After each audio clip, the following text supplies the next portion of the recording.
চাওক ইমান দিনৰ পৰা মুখ্যমন্ত্ৰীয়ে এটা অভিযোগ দাঙিবলৈ চেষ্টা কৰিছে যে মই এজন পাকিস্তানৰ এজেণ্ট। এতিয়া মই তেওঁক সুধিবলৈ বিচাৰিছোঁ, যেতিয়া তেওঁলোকৰ অভিযোগ ভুৱা প্ৰমাণ হ'ব সেই সময়ত তেওঁ পদত্যাগ কৰিব নেকি? যেতিয়া যে জুন, জুলাই, আগষ্ট, ছেপ্টেম্বৰ এইবোৰ চব যে তেওঁ তাৰিখ পে তাৰিখ যে কৈ আছে, এতিয়া এই যে পাকিস্তান এজেণ্ট যেতিয়া এই ভুৱা প্ৰমাণ হ'ব সেই সময়ত তেওঁ পদত্যাগ কৰিব নে নকৰে, এই প্ৰশ্নটো মই তেওঁৰ পৰা সুধিবলৈ বিচাৰিছোঁ। পদত্যাগ কৰিম বুলি কৈছে যদি নাই এইটো কোৱা নাই তেওঁ। মোৰ প্ৰশ্নটো সোধক। মই কৈছোঁ যে মূল অভিযোগটো কি, যে পাকিস্তান এজেণ্টটো, তো পাকিস্তান এজেণ্টৰ যেতিয়া এই যে অভিযোগ তাৰ বাবেহে SIT এইবোৰ চব গঠন কৰিবলৈ বিচাৰিছে। যেতিয়া এই অভিযোগটো ভুৱা প্ৰমাণ হ'ব তেতিয়া তেওঁ মুখ্যমন্ত্ৰীৰ চকীটো এৰিব, পদত্যাগ কৰিব নে সেই সময়ত তেওঁ পলাই যাব?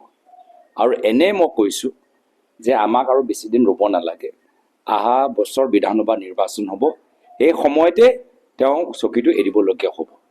তো আমাক এক বছৰহে আৰু আছে, তাৰপিছত এনে অহা বছৰ তেওঁক চকী এৰিবলগীয়া হ'ব। কিয়? কি তেওঁৰ চৰকাৰৰ বিফলতাৰ বাবে, তেওঁলোকৰ চৰকাৰৰ অহংকাৰৰ বাবে, তেওঁলোকৰ চৰকাৰৰ কেলেংকাৰীৰ বাবে। এতিয়া মই মাজুলীলৈ আহিছোঁ। মাজুলীত আহি এটা নতুন মডেল মই গম পাই গৈছোঁ। কি মডেল? যে কেনেদৰে ৰাজহুৱা মাটি, ৰাইজৰ ব্যৱহাৰ কৰা মাটিটো নিজৰ ব্যক্তিগত ব্যৱসায়ৰ কাৰণে কেনেকৈ আমি ল'ব পাৰোঁ, এইটো নতুন মডেল মই শুনিছোঁ মাজুলীত। আৰু মাজুলীৰ ভিতৰতো নহয়, নাহৰকটীয়াত বিভিন্ন ঠাইত বিজেপি মন্ত্ৰী, বিজেপি বিধায়কসকল ক'ৰবাত ৰাইজৰ গ্ৰেজিং মাটি নিজৰ এটা ব্যৱসায়ৰ নামত লৈ খেতিয়কসকলক আঁতৰত ৰাখিছে।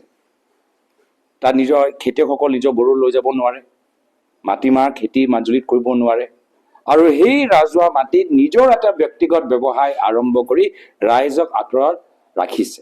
তো এয়া চৰকাৰৰ মাটিৰ প্ৰতি ইমান লোভীয়া হৈছে, সেইকাৰণে মানুহবোৰ এতিয়া অসন্তুষ্ট আৰু অহা বছৰ এইখন চৰকাৰৰ বিদায়। তাক ইমান দিনৰ পৰা মুখ্যমন্ত্ৰীয়ে এটা অভিযোগ দাঙিবলৈ চেষ্টা কৰিছে যে মই এজন পাকিস্তানৰ এজেণ্ট।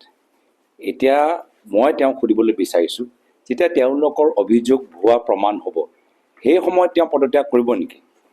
যেতিয়া যে জুন, জুলাই, আগষ্ট, ছেপ্টেম্বৰ এইবোৰ চব যে তেওঁ তাৰিখ পে তাৰিখ যে কৈ আছে, এতিয়া এই যে পাকিস্তান এজেণ্ট যেতিয়া এই ভুৱা প্ৰমাণ হ'ব সেই সময়ত তেওঁ পদত্যাগ কৰিব নে নকৰে, এই প্ৰশ্নটো মই তেওঁৰ পৰা সুধিবলৈ বিচাৰিছোঁ। পদত্যাগ কৰিম বুলি কৈছে যদি নাই এইটো কোৱা নাই তেওঁ। মোৰ প্ৰশ্নটো সোধক। মই কৈছোঁ যে মূল অভিযোগটো কি, যে পাকিস্তান এজেণ্টটো, তো পাকিস্তান এজেণ্টৰ যেতিয়া এই যে অভিযোগ তাৰ বাবেহে SIT এইবোৰ চব গঠন কৰিবলৈ বিচাৰিছে। যেতিয়া এই অভিযোগটো ভুৱা প্ৰমাণ হ'ব তেতিয়া তেওঁ মুখ্যমন্ত্ৰীৰ চকীটো এৰিব, পদত্যাগ কৰিব নে সেই সময়ত তেওঁ পলাই যাব? আৰু এনে মই কৈছোঁ যে আমাক আৰু বেছিদিন ৰ'ব নালাগে, অহা বছৰ বিধানসভা নিৰ্বাচন হ'ব, সেই সময়তে তেওঁ চকীটো এৰিবলগীয়া হ'ব। তো আমাক এক বছৰহে আৰু আছে, তাৰপিছত এনে অহা বছৰ তেওঁক চকী এৰিবলগীয়া হ'ব। কিয়? কি তেওঁৰ চৰকাৰৰ বিফলতাৰ বাবে, তেওঁলোকৰ চৰকাৰৰ অহংকাৰৰ বাবে, তেওঁলোকৰ চৰকাৰৰ কেলেংকাৰীৰ বাবে। এতিয়া মই মাজুলীলৈ আহিছোঁ। মাজুলীত আহি এটা নতুন মডেল মই গম পাই গৈছোঁ। কি মডেল? যে কেনেদৰে ৰাজহুৱা মাটি, ৰাইজৰ ব্যৱহাৰ কৰা মাটিটো নিজৰ ব্যক্তিগত ব্যৱসায়ৰ কাৰণে কেনেকৈ আমি ল'ব পাৰোঁ, এইটো নতুন মডেল মই শুনিছোঁ মাজুলীত। আৰু মাজুলীৰ ভিতৰতো নহয়, নাহৰকটীয়াত বিভিন্ন ঠাইত বিজেপি মন্ত্ৰী, বিজেপি বিধায়কসকল ক'ৰবাত ৰাইজৰ গ্ৰেজিং মাটি নিজৰ এটা ব্যৱসায়ৰ নামত লৈ খেতিয়কসকলক আঁতৰত ৰাখিছে। তাত নিজৰ খেতিয়কসকল নিজৰ গৰু লৈ যাব নোৱাৰে, মাটিমাহ খেতি মাজুলীত কৰিব নোৱাৰে, আৰু সেই ৰাজহুৱা মাটিত নিজৰ এটা ব্যক্তিগত ব্যৱসায় আৰম্ভ কৰি ৰাইজক আঁতৰত ৰাখিছে।